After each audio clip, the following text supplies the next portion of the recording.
Assalamualaikum warahmatullahi wabarakatuh. Perkenalkan, nama saya Pratomo Amilianto dengan NIM 190201123 dari Prodi Ferisakti kelas C. Nah, di sini saya akan menjelaskan ekosistem Taman Nasional Bukit Barisan Selatan sebagai tugas UTS Ekologi.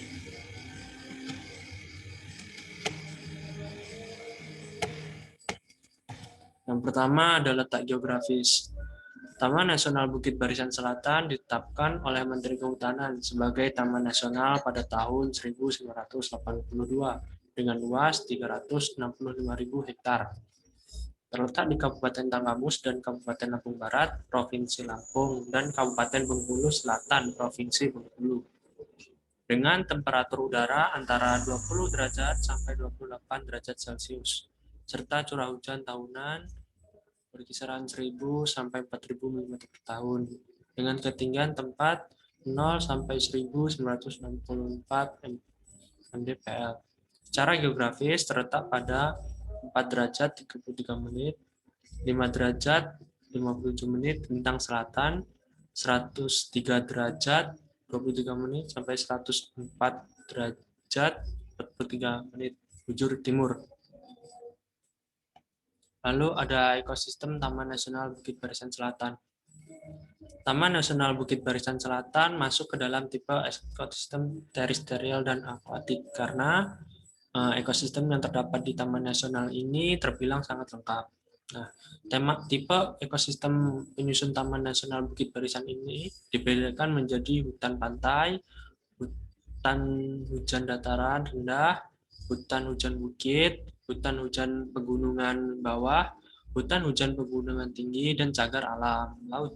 Nah, ekosistem hutan hujan dataran rendah 40%-nya mendominasi kawasan Taman Nasional Bukit Barisan Selatan dan merupakan luasan tertinggi. Ekosistem hutan hujan dataran rendah juga merupakan tipe ekosistem yang kekayaan hayatinya paling tinggi dijumpai di Taman Nasional Bukit Barisan Selatan. Lalu yang ketiga ada populasi. Nah, yang pertama ada flora.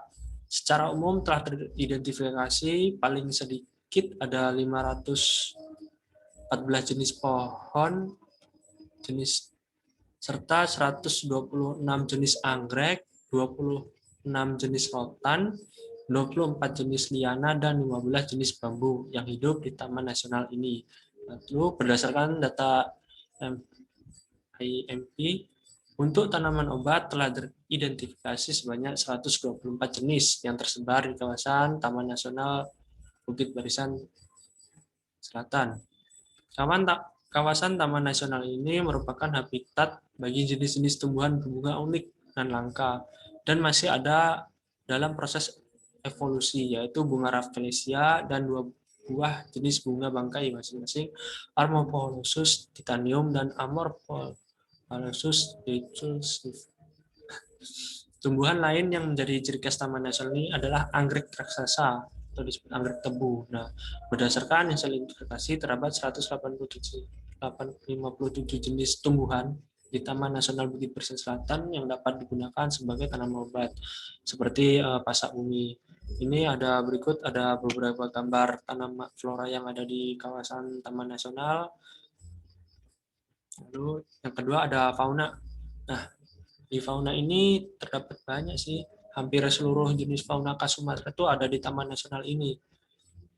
Karena secara umum telah teridentifikasi ada 122 jenis mamalia termasuk 7 jenis primata, 450 jenis burung, 9 jenis burung rangkong, dan jenis hepatofauna atau reptil dan amfibi. 221 jenis insekta atau serangga, 7 jenis moluska, 2 jenis Tasea, serta 53 jenis ikan hidup di kawasan Taman Nasional Bukit Barisan Selatan. Nah, satwa yang menghuni Bukit Barisan Selatan antara lain ada badak Sumatera, gajah Sumatera, harimau, tapir, rusa, kancil, kerbau liar, kijang, dan lainnya. Nah, berbagai jenis kera dan monyet juga mendiami habitat yang sangat baik antara siamangoa, kera, beru. Di daerah yang agak lebih dalam dapat dijumpai juga beruang madu yang merupakan bisa dibilang hewan nangka lah ya, dan beberapa jenis rangkong dan jenis burung lainnya. Di sepanjang pantai selatan dan barat dapat dijumpai beberapa jenis penyu, antara lain penyu sisik dan penyu lain-lain. Lalu manfaat ekosistem. Nah, manfaat ekosistem yang pertama itu bisa sebagai tempat hidup beragam makhluk hidup darat maupun air. Lalu sebagai kawasan perlindungan ekosistem hutan hujan tropis di Pulau Sumatera. Nah, ada juga sebagai tempat kegiatan dan destinasi wisata, sebagai unit pelestarian flora dan fauna langka. Lalu yang kelima ada permasalahan yang timbul pada ekosistem. Nah, permasalahan tuh banyak sih yang timbul di Taman Nasional ini, ya, seperti kayak hilangnya habitat sehubung dengan konversi hutan yang menjadi pemukiman warga, pengolahan dan perkebunan telah menjadi ancaman utama bagi taman dan kelangsungan hidup spesiesnya yang terancam di dalamnya. Nah, pelanggaran terhadap hak atas perkebunan kopi, merica, dan pertanian lainnya secara lambat laun merambah ke taman dan memberi kontribusi pada hilangnya habitat substansial. Nah, taman juga ini biasanya banyak pemburu juga yang datang untuk memburu hewan-hewan yang langka dan dijual karena harga hewan-hewan langka itu sangatlah mahal. Nah, mungkin itu sekian yang saya dapat sampaikan. Kurang lebihnya saya mohon maaf. Saya akhiri. Wassalamualaikum warahmatullahi wabarakatuh.